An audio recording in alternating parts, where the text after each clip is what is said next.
Roja TV dan Radio Roja. Dahulu para salaf mereka merantau untuk mencari ilmu dan orang tua mereka tidak keberatan untuk melepasnya. Ya, tapi tentunya itu adalah proses setelah semua persiapan dilakukan oleh para orang tua.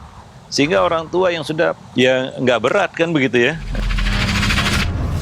Saksikanlah kajian Islam ilmiah di Roja TV dan Radio Roja. Simak Radio Roja Bogor 100.1 FM, Radio Roja Majalengka 93.1 FM, Radio Roja Palu 101,8 FM, dan Radio Roja Bandung 104.3 FM. Menebar cahaya sunnah.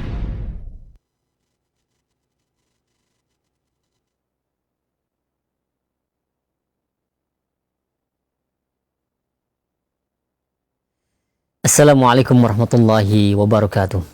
Alhamdulillah wassalatu wassalamu ala Rasulillah nabiyina Muhammadin wa ala alihi wa ashabihi wa man wala. Asyhadu an la ilaha illallah wahdahu la syarikalah wa asyhadu anna Muhammadan abduhu wa rasuluhu ma ba'du. Ikhwatal Islam, a'azakumullah, sahabat Roja dimanapun Anda berada. Alhamdulillah di kesempatan pagi hari ini, di hari Selasa, seperti biasa kita akan simak bersama kembali kajian ilmiah yang kami hadirkan secara langsung dari pembahasan rutin, pembahasan parenting mengenai remaja, yaitu yang diambil dari buku yang berjudul Ada Apa Dengan Remaja, disusun oleh Al-Ustaz Abu Ihsan Al-Maidani hafizahullah, dan disampaikan oleh beliau langsung sebagai penulisnya di setiap hari Selasa pagi ini. Dan bagi Anda yang ingin bertanya seperti biasa setelah materi yang akan disampaikan, silahkan Anda bisa mengirimkan pertanyaan perihal pembahasan ini di layanan pesan WhatsApp di nomor 0218236543. Baik, kita akan simak bersama materi yang akan disampaikan. Kepada Ustaz kami persilahkan. Falyatafadhal mashkura. Assalamualaikum warahmatullahi wabarakatuh. Innal hamdalillah nahmaduhu wa nasta'inuhu wa nastaghfiruh wa na'udzu billahi min syururi anfusina wa sayyiati a'malina may yahdihillahu fala mudhillalah wa may yudlil fala hadiyalah. Asyhadu an la ilaha illallah wahdahu la syarikalah wa asyhadu anna Muhammadan abduhu wa rasuluh. Ya ayyuhalladzina amanu ittaqullaha haqqa tuqatih wa la tamutunna illa wa antum muslimun, amma ba'du. Fa inna ahsanal kalami kalamullah wa khairal huda huda Rasulillah sallallahu alaihi wasallam wa syarral umuri muhdatsatuha wa kulla muhdatsatin bid'ah wa kulla bid'atin dhalalah wa kulla dhalalatin finnar. Ma'asyiral muslimin wal muslimat, para pemirsa sahabat Roja yang dimuliakan Allah, semoga Allah yang melimpahkan karunia dan rahmatnya kepada kita semua. Bahagia sekali pada kesempatan pagi ini kita dapat bersua kembali melalui program kajian Islam ilmiah. Kita masih membahas buku Ada Apa Dengan Remaja. Kita akan lanjutkan pembahasan kita ya, menyangkut poin-poin yang harus dilakukan oleh orang tua atau pendidik dalam menyikapi perilaku negatif anak remaja.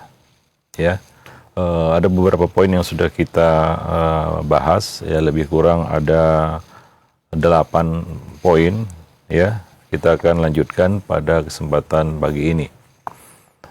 Di antaranya adalah ini yang harus ditempuh oleh para pendidik, ya khususnya orang tua, guru dan siapa saja, ya, yaitu menempuh ataupun memakai cara-cara yang memberikan dampak atau impact yang positif dalam memperbaiki perilaku mereka.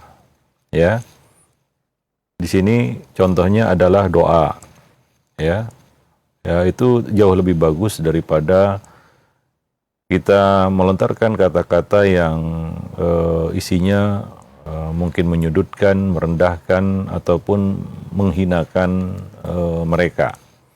Tentu kata-kata ini akan membekas di hati, ya. Nah, itu akan buruk akibatnya, ya. Apabila kata-kata dari orang tua itu, ya, menyakiti hati anak, ya. Mungkin boleh jadi ya, anak akan membalas dengan hal yang serupa. Ya, maka kadang-kadang orang tua mengeluhkan kedurhakaan anaknya, tapi mungkin dia tidak sadar bahwa Dialah yang mendesain semua itu. Orang tua yang mendesain semua itu. Sehingga ya karena salah didik ya, hingga jadi seperti itulah balasan yang diterima. Ya, sebagaimana dikatakan, barang siapa yang menabur angin, dia yang akan menuai badai. Maka di sini ya sekali lagi kita katakan, berulang kali kita tegaskan, anak berbuat salah itu mungkin masih bisa dimaklumi ya dengan segala keterbatasannya. Tapi orang tua berbuat salah ini agak susah untuk dimaklumi. Bahkan bisa saya katakan tidak bisa dimaklumi karena mereka tentunya lebih berpengalaman ya, mungkin lebih matang ya akalnya daripada anak-anak ini. Maka ya orang tua harus meminimalisir kesalahan.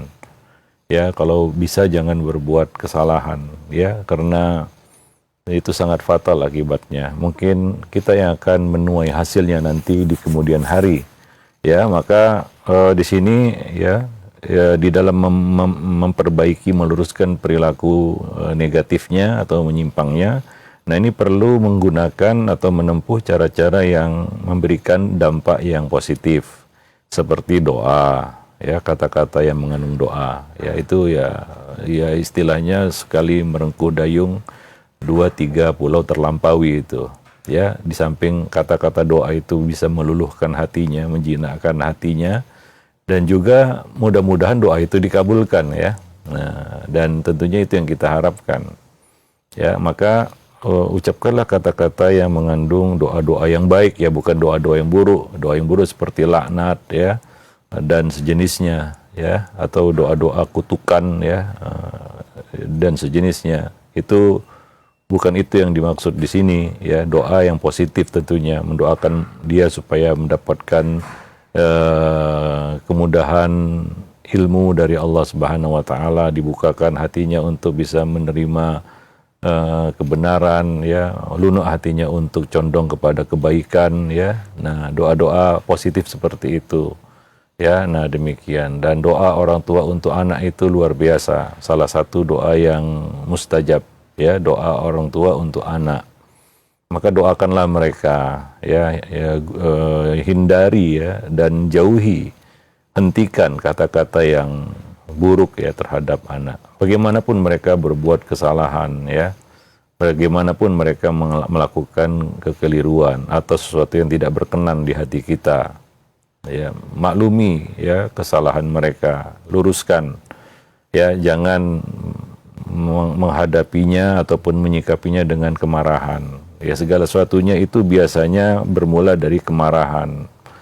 Ya, ketidakmampuan untuk mengontrol emosi ini berbahaya ya. Nah, maka dari itu ya kita selalu katakan bahwa titik nol pendidikan itu ya mendidik anak tanpa amarah. Ya, mendidik itu harus berangkat dari situ. Kadang-kadang itu yang gagal kita lakukan. Maunya itu kita marah saja. Ya, nah demikian. Padahal ya sebenarnya nggak ada masalah yang bisa selesai dengan marah. Walaupun kelihatannya selesai, pasti akan ada dampaknya di kemudian hari. Ya, nah demikian. Apalagi kalau sampai ada hati yang terluka di situ. Karena kalau hati terluka itu susah sembuhnya. Ya, kalau badan kita luka, ya kita bisa obati, ya mungkin cepat sembuhnya. Tapi kalau hati yang terluka, itu susah sembuhnya. Maka hati-hatilah di dalam berkata, berujar, berucap ya, terutama dari pendidik, dari orang tua ya. Nah demikian, wallahu a'lam bishawab ya. Dan ini jauh lebih baik ya daripada kita mengucapkan sumpah serapah atau kata-kata yang anfaidah atau kata-kata yang buruk, bahkan atau yang lebih buruk lagi ya doa-doa ya keburukan terhadap anak, atau mendoakan misalnya yang mengatakan nakal, ya keras kepala, ini itu, kan begitu ya. Toh kata-kata itu tidak menyelesaikan masalah, malah membuat luka di hati, ya. Dan kita juga bertambah lama bertambah temperamen, jadinya terbiasa marah, itu yang akan terjadi. Sehingga kita menjadi orang yang tidak ada santunnya nanti, ya. Nggak ada santunnya. Ya, nah itu akan mempengaruhi cara berpikir seseorang. Orang yang suka marah itu nggak bisa berpikir jernih. Dan dia akan semakin lama semakin keruh. Kalau itu terus terjadi sampai di masa tuanya, ya jadilah seperti orang tua yang buruk, mendapatkan masa tua yang buruk gitu. Dan kita kan nggak mau seperti itu ya. Kita ingin makin tua, makin berumur, makin santun, ya makin sabar. Harusnya kan seperti itu. Tapi kalau kita membiasakan marah, orang yang suka temperamental, sampai tua dia akan jadi seperti itu terus, nggak akan berubah itu. Nah, dia akan mendapati masa tua yang buruk. Lucunya nanti ya, ketika dia tua dan suka marah-marah, nggak ada taring dan kekuatan dari marahnya. Dia jadi lelucon orang banyak nanti. Ya bahkan orang-orang akan menjauhinya. Siapa yang ngurus dia nanti di masa tua? Anak-anak yang sudah dia sakiti hatinya, yang sudah dia perlakukan dengan buruk. Itu yang harus dipikirkan oleh para orang tua. Memang keinginan dari marah itu mungkin dianggap bagus ya, ingin menasihati anak. Tapi kan menasihati anak bukan dengan cara marah-marah seperti itu kan. Ya sehingga keluarlah kata-kata yang nggak baik ya dari lisan kita. Yang kemudian ya syukur kalau kita menyadari itu salah. Yang paling parah adalah kita nggak menyadari itu satu kesalahan. Banyak orang tua seperti itu ya. Nah, dan merasa benar selalu gitu ya. Ya sehingga benarlah ungkapan itu, maha benar orang tua dengan segala apa tingkah laku dan polanya. Ini sangat buruk tentunya ya. Nah, di samping itu ini akan menutupi sisi positif pada anak. Dengan kata-kata yang buruk ini itu akan menutupi sisi positif anak. Yang muncul di dalam hatinya adalah kebencian, dendam, ya, permusuhan, sakit hati, ya. Nah seperti itu. Ya simple saja sebenarnya. Nggak ada satu orang pun di dunia ini yang mau dimarahi gitu. Yang suka dimarahi, senang dimarahi, nggak ada. Nggak ada orang datang sama kita, fulan marahi saya, enggak. Tapi fulan nasihati saya, itu banyak mungkin orang seperti itu. Dia mau ya orang lain menasihatinya. Tapi nggak ada orang yang datang menemui orang lain kemudian berkata, fulan marahi saya. Ya nggak ada ya. Nah itu pada dasarnya manusia nggak suka dimarahi. Ya sama aja, kita harus bisa berpikir dua arah ya. Itulah kemampuan saling itu. Sangat penting itu. Ya karena kadang-kadang kita marah itu kan campur nafsu ya. Ingat ya, marah itu campur nafsu. Ada bermain nafsu di situ. Nafsu ini ya amaratun bisu. Ya, selalu mengajak manusia itu kepada keburukan. Ya, nah ya sisi yang paling gelapnya adalah ketika orang itu marah dan berbuat salah dengan marahnya, dia nggak merasa dia buat salah. Ini paling parah ini. Ini ya maaf ya kalau bisa dikatakan ini orang yang sudah ya kita katakan jatuh nilainya. Bahkan nggak ada nilainya lagi kalau seperti itu. Dan itu berat ya. Nah maka supaya kita bisa berpikir jernih, tahanlah emosi. Ya, nah demikian supaya kita tidak menyesalinya ya. Nah, jadi ya kita perlu memperbaiki perilaku anak. Anak itu harus tahu dia salah. Semua orang berbuat salah. Sangat salah orang yang merasa tidak pernah salah. Itu ya, saya ulangi, sangat salah orang yang merasa tidak pernah buat salah dan tidak mau minta maaf. Ya, merasa dia benar terus dan nggak ada salahnya. Ini menunjukkan kedangkalan bahkan ya kekerdilan otaknya. Ya kalau dia punya pandangan seperti itu. Ada orang yang selalu, iya wajar, setiap manusia pasti membela diri. Tapi minimal dia harus mengakui, wah saya salah. Nah demikian juga ini harus ditanamkan kepada anak ketika dia buat salah. Ketika kita perlakukan dia dengan baik, ya kan dia akan tertanam ya di dalam dirinya ya kesadaran atau menyadari kesalahan. Kemudian dia mau meminta maaf atas kesalahannya. Karena setiap orang berbuat salah. Parah ya didikan orang tua yang mendidik anaknya untuk selalu benar dan tidak pernah merasa salah. Ada sih orang tua seperti itu. Yang mendidik anaknya, ya kamu selalu benar, gak ada salahnya. Selalu membela anak dengan cara yang negatif. Ini pendidikan yang sangat buruk. Ya, sehingga anak itu nggak ngerti dia buat salah. Dan tidak mau minta maaf. Tidak mau menyadari kesalahannya. Ini akibat didikan orang tua juga ini, ya. Nah, seperti itu. Ya, anak juga harus tahu bahwa dia itu salah. Tapi bagaimana menumbuhkan kesadaran pada diri anak bahwa dia itu berbuat salah dan harus memperbaiki kesalahannya. Kalau kita menyikapinya dengan cara yang buruk, ya, maka ya selamanya ya anak itu akan tumbuh menjadi anak yang nggak ngerti bahwasanya dia melakukan kesalahan. Nggak ada salahnya. Selalu membela diri atas sesuatu yang kadang-kadang jelas merupakan kesalahannya. Ya, manusia nggak bisa hidup seperti itu. Ini orang yang nggak bisa berpikir dua arah tentunya. Ya, nah demikian. Nggak akan ketemu dengan manusia. Manusia itu ketemu jika mereka sama-sama punya kemampuan saling. Kalau nggak bisa ketemu itu, susah ketemunya. Ya, nah demikian. Wallahu a'lam bishawab. Ya. Atau kata-kata yang dapat meningkatkan kepercayaan diri, yaitu kita harus masuk dari sisi positif manusia. Ya, nah demikian. Manusia ada plus minusnya pasti. Nggak ada manusia plus selalu, nggak ada minusnya, nggak ada itu. Siapapun dia, ya, apapun status sosialnya, ya. Yang paling tinggi Nabi ya, nggak ada yang lebih tinggi dari Nabi. Tapi Nabi juga melakukan kesalahan, ya.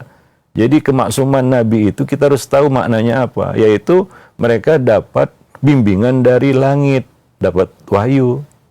Ketika mereka buat salah, turun wahyu menegurnya. Kita nggak dapat wahyu. Kita mengharapkan dan mengandalkan nasihat orang-orang yang ada di sekitar kita. Kalau mereka sayang sama kita, mau menasihati kita, ya. Kalau mereka cuek dan tidak peduli karena mungkin sikap kita juga yang suka mengabaikan dan menolak nasihat, ya sudah. Dari mana kita mengandalkan nasihat orang lain untuk meluruskan kita, untuk meminimalisir kesalahan kita? Nggak ada. Ya, malah dengan cara seperti itu setan suka, ya.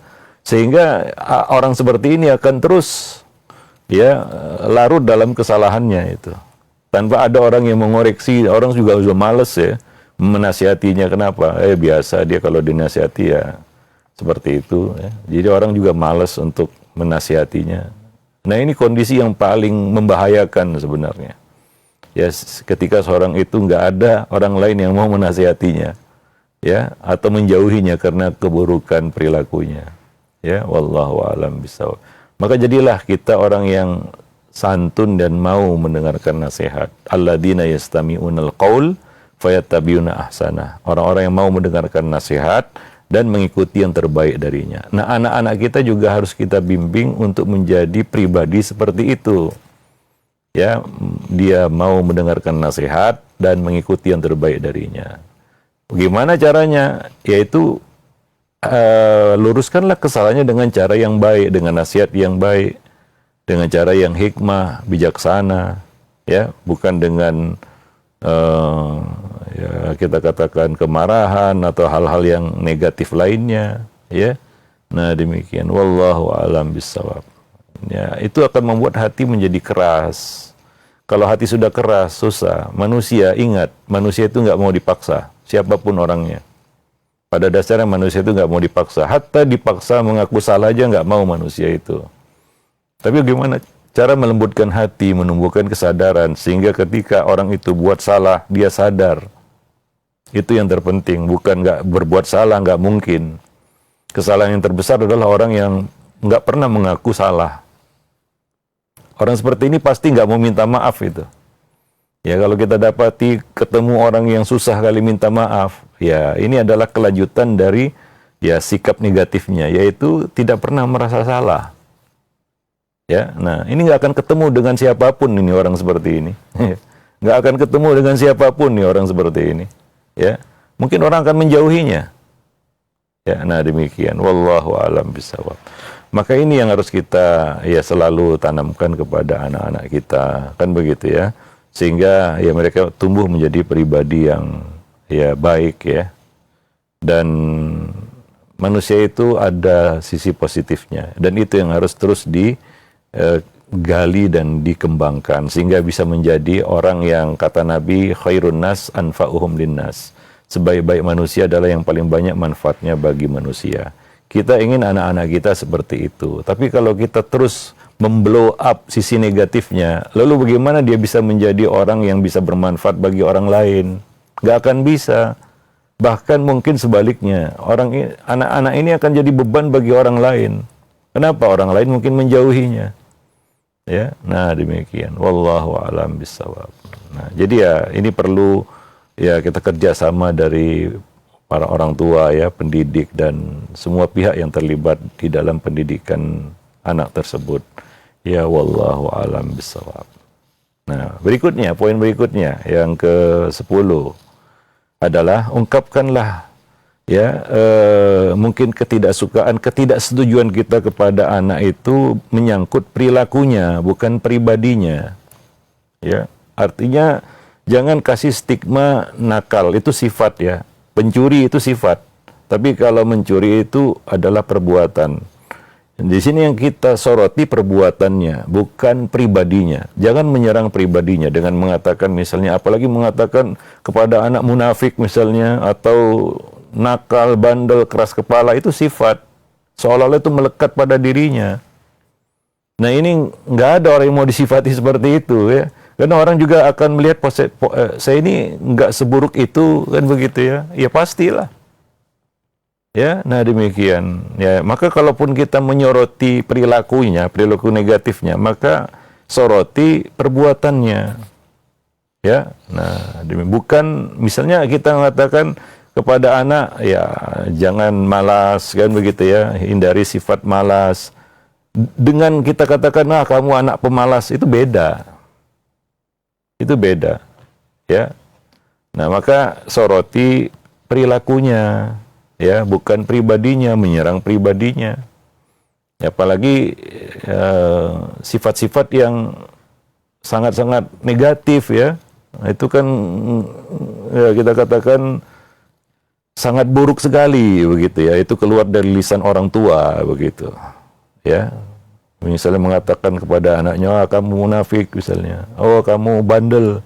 Oh, kamu pemalas. Oh, kamu nakal gitu ya. Itu kan langsung menyerang pribadinya itu. Ya, makanya kita hidup ini harus bisa berpikir dua arah. Kalau ada orang mengatakan seperti itu kepada kita, menyoroti pribadi kita, bukan perilaku kita, mungkin kita juga nggak akan terima. Tapi kalau orang mengkoreksi perilaku kita, mungkin kita akan berpikir, oh iya ya, ya saya ini bukan pemalas, cuma saya juga ada sisi malasnya begitu ya. Nah, orang itu mau berubah. Tapi kalau kita kasih stigma yang buruk, lalu kita sifati dengan sifat yang buruk, ini nggak baik ya. Nah, nggak ada orang yang mau disifati seperti itu. Tapi orang dikoreksi perbuatannya mungkin dia masih terima ya. Orang dikoreksi perbuatannya masih terima dia. Tapi orang diserang pribadinya nggak ada yang terima. Ingat itu. Nggak ada yang terima ketika kita menyerang pribadinya. Kalau kita soroti perilakunya, orang itu masih berpikir, oh iya, memang namanya lupa, manusia lupa, kadang silap ya. Tapi kalau kita menyerang pribadinya, itu lain cerita itu ya. Nah, itu seperti menabuh genderang perang terhadap orang tersebut. Nah itu nggak bisa ya, dalam muamalah dengan manusia nggak bisa seperti itu ya. Nah, hatta kepada anak kita ya, apalagi kepada orang lain ya. Ini kan anak kita sendiri, kita nggak boleh memperlakukan seperti itu ya. Apalagi kepada anak orang lain misalnya, atau pada orang lain itu ya sangat-sangat konyol gitu kalau itu kita lakukan gitu ya. Nah demikian. Wallahu a'lam bishawab ya. Nah jadi ya seperti Nabi juga mengkoreksi perbuatan anak-anak yang ada di zaman beliau. Anak-anak di zaman Nabi juga melakukan kesalahan. Ya namanya anak. Identik dengan salah. Ini orang tua harus paham itu. Jangan kayak heboh, nggak karuan begitu ketika dilapori anak buat salah gitu ya. Ya, yang ada di kepala orang tua ada bagaimana mengatasinya begitu ya, bukan ya menyikapinya dengan kehebohan yang nggak ada manfaatnya begitu, nggak ada faedahnya. Ya, bahkan yang muncul dari orang tua itu perilaku negatif justru. Ya, nah demikian para pemirsa sahabat roja yang dimuliakan Allah. Ya, nah demikian. Jadi sorotilah perilakunya. Ya, nak, kamu berbuat begini, ya kalau bisa ya buatnya begini, begitu. Seperti Nabi ketika Usama bin Zaid berbuat kesalahan di dalam peperangan. Nabi tidak menyoroti pribadi Usama bin Zaid sebagai seorang yang masih remaja, kamu gegabah, enggak. Nabi menyoroti perilakunya. Dan berkata kepadanya, apakah kamu membunuhnya sesudah dia mengucapkan la ilaha illallah? Bagaimana kamu berhadapan dengan la ilaha illallahnya pada hari kiamat? Coba lihat bagaimana Nabi menyoroti perilaku Usama bin Zaid yang salah, gitu ya. Sehingga Usama tidak merasa diserang pribadinya, begitu ya. Nah, dan apa yang terjadi? Itu membekas pada Usama. Sehingga ia memperbaiki perilakunya. Hingga setelah itu, Usama tidak pernah terlibat dalam pertumpahan darah sesama kaum muslimin. Coba perhatikan di sini bagaimana Nabi meluruskan kesalahan seorang remaja. Ya, seperti yang saya katakan ya, nggak ada orang yang nggak buat salah, apalagi anak-anak dan termasuk remaja, ya. Nah, tapi ya kadang-kadang cara orang tua melakukan pendekatan itu salah dan negatif, ya. Nah demikian. Wallahu a'lam. Nggak ada sabarnya kadang-kadang, nggak ada santunnya, nggak ada lembutnya, nggak ada hikmahnya. Yang ada apa? Kejahilan, kemarahan. Apa hasilnya? Ya, nah demikian. Wallahu a'lam bishawab. Nah demikian. Ya, kemudian berikutnya yaitu jangan menyalahkan pribadinya, meski kenyataannya mereka memang keliru. Dan ini yang penting juga, beri mereka kesempatan untuk bicara, mendengarkan. Ya, setiap orang ada pembelaan diri ya, dan dia harus diberikan hak itu. Nah, supaya nyambung, ada dialog gitu ya, tidak monolog gitu ya. Ya, karena manusia kan dikasih kemampuan untuk berbicara itu kan salah satunya untuk membela diri ya, untuk bisa mengungkapkan perasaannya ya. Nah, kasih hak itu kepada mereka ya. Supaya kita bisa mengajari mereka bagaimana berbicara dengan santun itu. Ya, kadang-kadang susah kalau anak itu disuruh diam terus. Ya, dia baru mau bicara sedikit saja sudah dipatahkan sama orang tua. Diam. Ya, dia mungkin diam. Cuma mungkin dia nggak bisa bicara dengan baik nanti. Kita nggak tahu bagaimana adab bicaranya nanti. Ya, kita kan perlu mengkoreksi juga. Ya, nah bagaimana cara berdialog yang baik. Karena ini bakal berhadapan dengan manusia. Dia harus diajari kan begitu bagaimana ya berbicara dua arah, memahami lawan perkataan lawan bicaranya ya. Nah, supaya dialog itu ya sehat gitu. Karena ada juga orang yang nggak bisa dialog, nggak sehat. Selalu satu arah saja dan parahnya selalu dia merasa benar terus gitu, nggak mau ketemu di tengah begitu. Ini orang ya ini menunjukkan kedangkalan otaknya sebenarnya, akalnya. Orang akan membaca seperti itu. Ya, maka janganlah konyol di hadapan orang karena kita nggak bisa berdialog. Nah, anak-anak juga perlu kita kasih kesempatan bicara untuk apa? Agar kita bisa meluruskan kalau misalnya cara berkomunikasinya salah. Ya, nah demikian. Ya, kemampuan otak itu harus di-upgrade, artinya harus dilatih. Ya, kalau enggak ya akan terlihat kekonyolannya nanti. Ya, nah anak-anak perlu belajar berbicara, berdialog ya. Ya, dia harus dilatih, dibimbing, dituntun, diarahkan. Ya, nah demikian. Wallahu a'lam bishawab. Ya, wajar lah. Namanya anak muda ya, kadang-kadang lebih mengedepankan ya emosinya ya selaku orang tua yang udah syarat pengalaman banyak makan asam garam. Dia harusnya lebih santun, ya. Nah demikian. Tapi kadang-kadang ini diartikan sikap mengalah, lemah, enggak. Justru kekuatannya di situ, itu ya. Nabi santun, Nabi lemah lembut.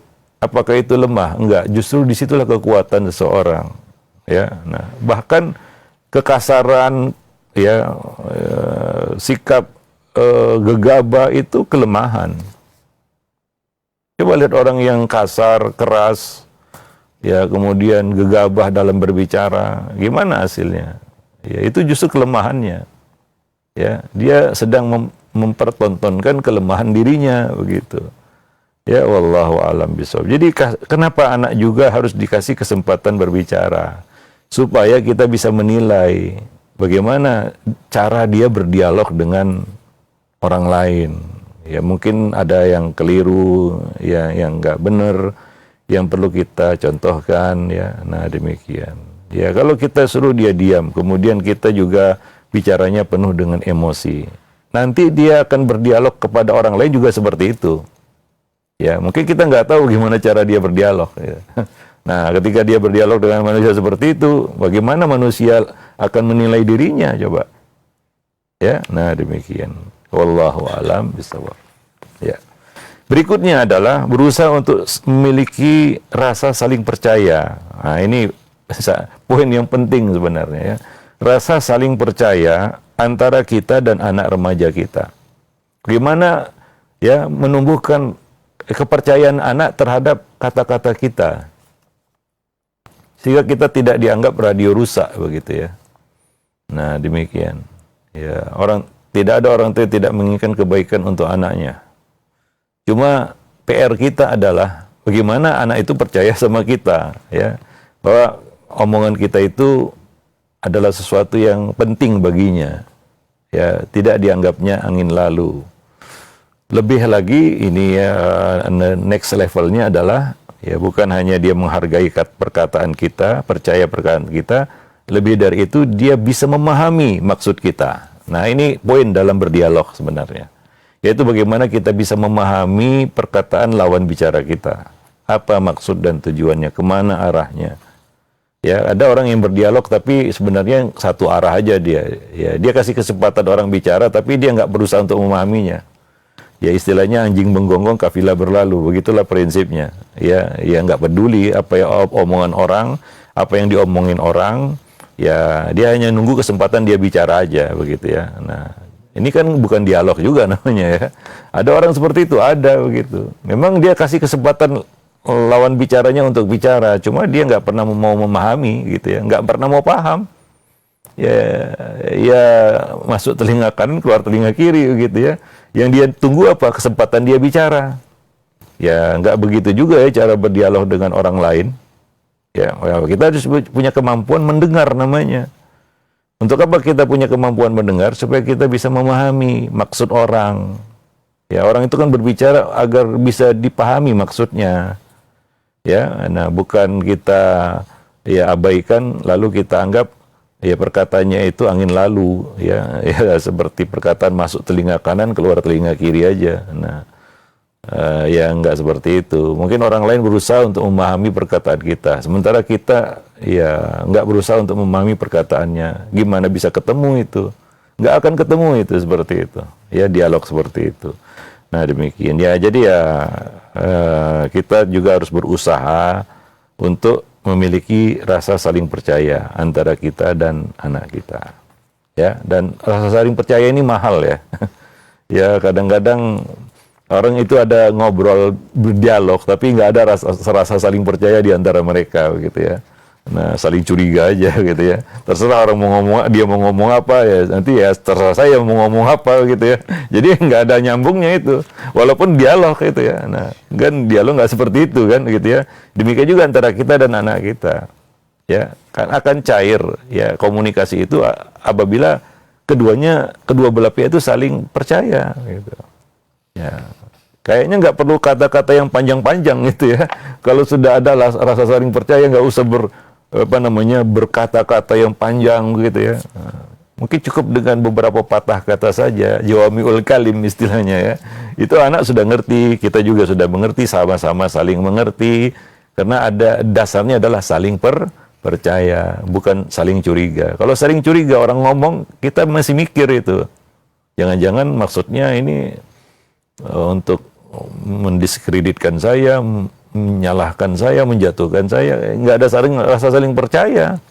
bahwa saya curiga apakah dia punya maksud yang baik sama saya. Kalau ada itu dalam hati kan susah itu. Kita nggak akan berpikir lagi untuk memahami perkataannya. Yang menggelayut di pikiran kita adalah rasa curiga terus. Negative thinking terus kan gitu. Ini apa maksudnya nih? Jangan-jangan ini. Itu gimana kita bisa saling paham itu. Ya, nah demikian. Wallahu a'lam bishawab. Jadi tanamkan ya rasa saling percaya itu antara kita dan anak kita di dalam berdialog. Apalagi ini remaja. Apalagi anaknya udah dewasa ya. Itu harus kita sikapi sebagai seorang yang dewasa ya. Nah demikian. Ya, kita yang paling dewasa gitu ya. Jangan pula kita kekanak-kanakan gitu ya. Itu kacau itu kalau orang tua justru yang mempertontonkan kekonyolannya. Ya apalagi di depannya ini anak yang remaja atau bahkan dewasa, pra-dewasa atau bahkan sudah dewasa. Ya, nah demikian. Wallahu a'lam bishawab. Nah, mungkin ya itu dulu ya materi kita pada kesempatan pagi ini. Mudah-mudahan di lain waktu kita bisa melanjutkannya. Ya, masih berkaitan dengan bagaimana apa yang harus dilakukan oleh orang tua di dalam menyikapi perilaku negatif ya pada anak. Wallahu a'lam bishawab. Ya, alhamdulillah, terima kasih banyak Ustaz Jazakallahu khair atas materi yang telah disampaikan di pagi hari ini. Masih dari pembahasan lanjutan hanya menyikapi perilaku negatif dari anak-anak kita yang mudah-mudahan ini menjadi ilmu yang bermanfaat bagi kita semua dan bisa kita praktekkan, kita bisa berbuat secara bijaksana bagaimana dalam menyikapi perilaku anak-anak kita. Baik, untuk selanjutnya kami buka sesi interaktif, sesi tanya jawab, dan alhamdulillah sudah ada beberapa pertanyaan yang masuk di kesempatan pagi hari ini. Yang pertama kami ajukan Ustaz pertanyaan dari Nabri yang berada di Bekasi. Assalamualaikum warahmatullahi wabarakatuh. Ya Ustaz, anak kami usia 16 tahun dan masih di pondok. Untuk menghilangkan was-was dalam beristinja dan mandi berlama-lama di kamar mandi, bagaimana caranya Ustaz menghilangkan kebiasaan anak kami tersebut, dan kami pun sering memarahinya ya Ustaz. Nah. Iya. Iya, sebenarnya nggak perlu dimarahi ya. Iya. Nah itu kan perlu nasihat, bukan perlu marah kita. Ya, yang pertama, was-was seperti ini ya, biasanya ini tidak dari lahir dia dapatkan seperti itu ya. Mungkin ada dia dengar ya pengajaran yang salah. Sejadi. Ya, itu kemungkinan besar. Ya, dia pernah mendengar satu pengajaran yang salah atau mungkin dia salah memahami pengajaran yang salah ya, dari pengajarnya, atau dia salah memahami. Ya, bisa jadi dua itu ya. Maka ini yang perlu terus diluruskan oleh orang tua. Memang ini penyakit ya. Dia tumbuh begitu saja tanpa disadari oleh ya yang bersangkutan. Banyak orang-orang, bahkan orang dewasa yang sudah matang akalnya gitu ya, masih kena penyakit was-was seperti ini. Dan ini dari setan. Nabi sudah mengajarkan ya, dengan misalnya melepeh 3 kali, mengatakan amantu billah, kemudian menghentikan was-was ya. Was-was yang terbesar nih, misalnya siapa yang menciptakan Allah kan gitu, kadang-kadang muncul, anak kecil juga kadang-kadang muncul pemikiran seperti itu. Ya, maka ya bertawuz, berlindung kepada Allah dari gangguan setan. Itu yang dilakukan ya ketika kita dapat was-was, diajari doa-doa untuk supaya menghilangkan rasa was-was itu ya. Nah, ini perlu terus didampingi oleh pendidiknya ya. Penyakit ini bisa terus berlanjut sampai dewasa ya. Bahkan bisa makin mengkristal ya, sehingga ya memang susah untuk disembuhkan. Ya positifnya ya mungkin ya kita dapat mendeteksi hal ini dari sejak dini ya, mungkin sejak awal. Ya, banyak orang itu ya mungkin dari kecil dia sudah punya was-was seperti ini sampai dewasa kan begitu ya. Nah, ketika dewasa udah susah itu untuk bisa melenyapkan rasa was-was ini. Ya, apalagi di dalam bab toharoh, ya memang salah satu was-was setan ya, itu di dalam bab toharoh kan begitu ya. Sehingga ya itu mengganggu kewajiban ibadahnya, yaitu sholatnya. Ya, nah demikian. Sehingga kadang-kadang orang itu lebih fokus kepada toharohnya, sehingga sholatnya berantakan gitu ya. Sholatnya asal-asalan aja, yang penting selesai gitu ya. Nah yang lama apa? Toharohnya. Sejam di kamar mandi, sejam di tempat wudhu gitu ya. Sholatnya cuma 1 menit. Memang ini tipu daya setan ya. Ya harus diterapi ya, supaya kita katakan penyakit ini bisa hilang dari hatinya. Ini penyakit hati ya, yang menyerang hati was-was ini. Nah itu tadi kemungkinannya ya dia dapat pengajaran yang salah atau dia salah memahami ya dari pengajarnya atau pendidiknya. Ya, nah ini yang harus kita luruskan ya. Nah demikian. Berarti bukan suatu kebiasaan yang sulit untuk dihilangkan saja ini. Bisa bisa ya, asal terus ya dilakukan secara intensif ya. Pengajarannya ataupun penyembuhannya ya. Nah demikian. Iya, baik. Alhamdulillah demikian ya untuk Nabri yang berada di Bekasi. Semoga Allah mudahkan ya dalam mendidik anaknya. Dan selanjutnya yang kedua kami ajukan kembali ada pertanyaan. Sebelumnya penanya mendoakan Ustadz beserta keluarga dan Roja TV. Ya Ustadz, anak saya 9 tahun alhamdulillah sekolah di pendidikan sunnah. Tapi saat masuk SMA anak saya tidak mau ke pesantren. Sekolah sunnah yang full day pun tidak ada yang dekat, akhirnya dia masuk ke sekolah umum. Nah Ustadz, bagaimana caranya Ustadz agar dia mau mengamalkan ilmu yang pernah dia dapatkan di pendidikan sunnah? Kita sudah memberi contoh dan teladan dan nasihat, tapi belum bisa menerima. Tapi sebelum menjawab pertanyaan ini tadi tentang was-was tadi ya memang perlu dikasih suatu pemikiran gitu ya. Misalnya ya saya juga menghadapi orang yang punya penyakit was-was seperti ini. Contoh aja ini ya, saya katakan kepadanya, kamu berwudu ya di toilet berwudu itu hampir setengah jam. Iya, setengah jam. Lalu kamu sholat cuma 5 menit nggak sampai itu ya. Ya. Jadi dia dikasih pemikiran gitu ya.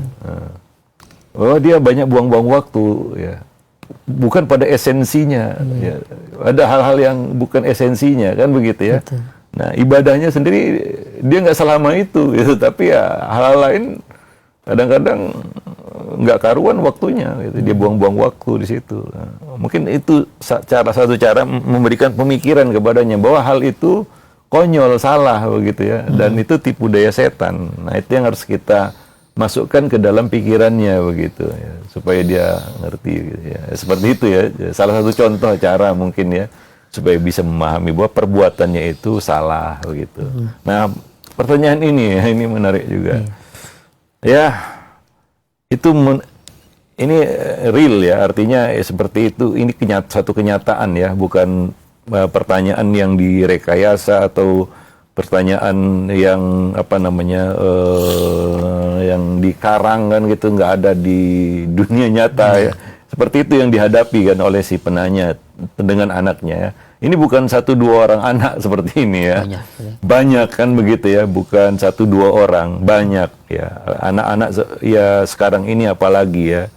Seperti itu, bukan anak ibu aja atau anak ini aja begitu. Anak-anak lain juga seperti itu. Jadi ini menunjukkan kepada kita, menegaskan kepada kita bahwa mendidik anak itu tidak semudah membalikkan telapak tangan ya. Karena yang kita hadapi itu adalah manusia yang hatinya bukan di antara 2 jari kita. Bukan kita yang membolak-balikkan hatinya, tapi penciptanya. Ya, nah Allah Subhanahu wa taala. Nah, kita katakan pendidikan itu tugas yang paling berat itu adalah mengambil hati anak. Kalau kita sudah berhasil mengambil hatinya, ya kita bisa dengan mudah mengarahkannya. Ya, tapi kalau kita gagal mengambil hatinya, ini semuanya akan menjadi sulit. Ya, bahkan hal yang kadang-kadang kelihatannya mudah, sulit gitu. Kenapa? Karena kita tidak berhasil menaklukkan hatinya. Maka dari itu berulang kali kita tegaskan sekali lagi ya, mendidik anak itu tanpa amarah. Karena itu akan susah, kita akan menaklukkan hati orang yang ya apalagi sudah kita jadikan pelampiasan amarah kita. Ya, nah susah untuk bisa merebut dan menaklukkan hati manusia itu.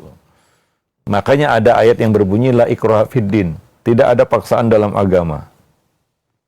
Ya, itu diturunkan kepada para nabi ya dalam menjalankan misi dakwah mereka. Tidak ada paksaan dalam agama. Itu nabi ya, nabi kepada manusia punya wewenang dari langit. Tapi Allah tetap mengatakan la ikraha fiddin. Apa artinya itu? Ya manusia memang nggak bisa dipaksa. Tapi bagaimana Nabi mengambil hati manusia? Seorang Nabi dapat dukungan dari langit. Ya. Allah bersamanya begitu ya. Tapi coba lihat, Nabi tetap mengambil hati manusia begitu ya. Tidak memaksa mereka. Ya. Nah, walasta alaihim bi musaitir. Ya, itu yang Allah katakan kepada nabinya. Seorang nabi ya, yang mungkin punya kuasa yang gede ya. Seorang nabi ya, bisa berdoa dengan doa apapun kan begitu ya. Tapi Allah tidak beri kuasa untuk menguasai hati manusia. Maka tugas nabi itu ya mengambil hati manusia. Ya, mengambil hati manusia, menaklukkan hati-hati mereka dan tidak memaksa mereka. Itu para nabi dan rasul. Bagaimana pula kita ya, bukan nabi dan bukan siapa-siapa juga. Maka ya ini tugas yang berat ya. Nah, terhadap anak-anak kita juga demikian. Ya, bagaimana mengambil hati mereka. Sehingga kata-kata kita itu betul-betul sakti di depannya, di telinganya gitu ya. Ampuh gitu ya, dan betul-betul suatu hal yang luar biasa, sesuatu yang berharga bagi mereka. Ya, nah, kalau banyak orang tua yang mengeluhkan nasihat saya kayaknya nggak didengar, maksudnya nggak ke kanan keluar telinga kiri kan gitu ya.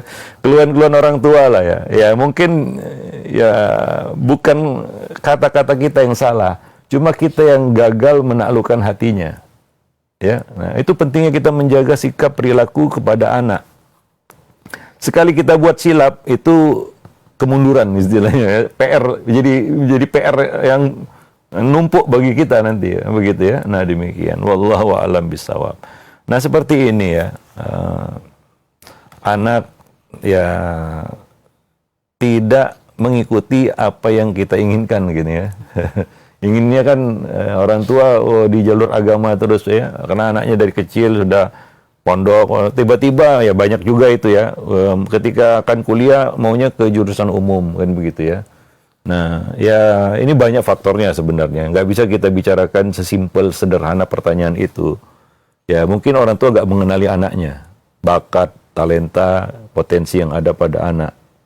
Ya sehingga anak kadang-kadang juga nggak mau dipaksa-paksa orang tua. Ya yang kedua adalah ya mungkin orang tua selalu dadakan. Ya. Nah, sudah last minute, last time baru ngomong gitu ya, baru diarahkan. Ya, kalau kita ingin anak kita misalnya ke jalur agama misalnya, kuliah di agama misalnya, ya itu kan harus dipersiapkan pembicaraannya dari jauh hari begitu ya. Nah, kita ajak ngobrol dia, oh nak kamu punya potensi begini, kamu bisa begini nih begitu. Itu bukan dadakan gitu ya, susah kalau dadakan gitu. Nah mungkin ya orang tua yang jarang ngobrol dengan anaknya, orang tua yang jarang berkomunikasi dengan anaknya, tiba-tiba ngomong sesuatu yang nggak masuk di pikiran anak gitu ya, nggak pernah dibicarakan juga sama orang tuanya, tiba-tiba ada kesan memaksa gitu ya. Wah kamu harus begini, ini kemauan orang tua harus diikuti ya, ditaati ya. Ya nggak sesimpel itu gitu ya. Orang itu mau mengikuti kata-kata kita, walaupun kita orang tuanya. Ya, nah demikian. Ya kita harus pahami juga lah. Ingat tadi firman Allah, la ikraha fiddin, tidak ada paksaan dalam agama. Dalam agama itu, dalam apa? Dalam urusan surga neraka, manusianya nggak bisa dipaksa gitu ya. Nah demikian. Itu urusan surga neraka. Ya kan nggak ada kan yang lebih besar daripada urusan surga neraka. Tapi itu pun manusia nggak bisa dipaksa. Nah demikian. Wallahu a'lam bishawab. Jadi itu faktor-faktornya. Ya, nah, ya saya yakin kalau itu dibicarakan kepada anak dari awal kan begitu ya. Nah, mungkin dia akan punya pikiran lain mungkin ya. Dia ada pertimbangan lain. Ya, atau kita bisa mengenali potensinya sehingga kita dukung misalnya, dan kita bimbing dia, kita tuntun dan kita arahkan. Ya, kita proteksi dia, kan begitu ya. Nah, demikian. Karena kita tahu bakat anak ini, bagaimana dia bisa menjadi orang yang bermanfaat bagi manusia, khairun nas anfa'uhum linnas, dengan potensi-potensi yang ada pada dirinya, kan begitu ya. Nah, kita harus melihat dari sisi itu juga, begitu ya. Nah, bukan ya, kadang-kadang orang tua itu kan maunya selera dia aja, kan gitu ya. Selera saya maunya anak saya gini gitu, tanpa melihat anaknya gimana begitu. Ya, ada orang tua yang ngotot anaknya jadi ustadz, sementara kemampuan verbalnya itu payah. Nah, anak ini nggak mau kan begitu ya, dia pilih jalur yang mungkin sesuai dengan apa yang ada pada dirinya, orang tua tidak mengenali. Ini kan nggak ketemu nanti. Nah, demikian ya. Dipaksa pun akan mungkin hasilnya juga nggak baik, nggak maksimal ya. Wallahu a'lam bishawab. Ya, mungkin sampai di sini dulu pertemuan kita ya pada kesempatan pagi ini. Mudah-mudahan bermanfaat. Lebih dan kurang saya mohon maaf. Aqulu qauli hadza astaghfirullah li wa lakum lisairil muslimin innahu huwal ghafurur rahim. Baik, alhamdulillah, terima kasih banyak Ustaz. Jazakallahu khair atas waktu yang telah diluangkan dan ilmu yang telah disampaikan dari bahasan remaja ya. Diambil dari buku Ada Apa Dengan Remaja, yaitu menyikapi perilaku negatif dari anak-anak, yang kita bisa mudah-mudahan bisa berbuat bijak terhadap perilaku anak-anak kita, dan mudah-mudahan Allah berikan atau karuniakan anak kita anak-anak yang soleh dan soleha. Dan ini juga banyak pertanyaan yang tidak sempat kami ajukan karena keterbatasan waktu yang ada, karena Ustadz hendak melakukan aktivitas yang lainnya di kesempatan hari ini, dan insya Allah mudah-mudahan di kesempatan yang akan datang kita bisa melanjutkan pembahasan yang bermanfaat ini. Demikian kami undur diri, mohon maaf apabila ada kesalahan. Wassalamualaikum warahmatullahi wabarakatuh.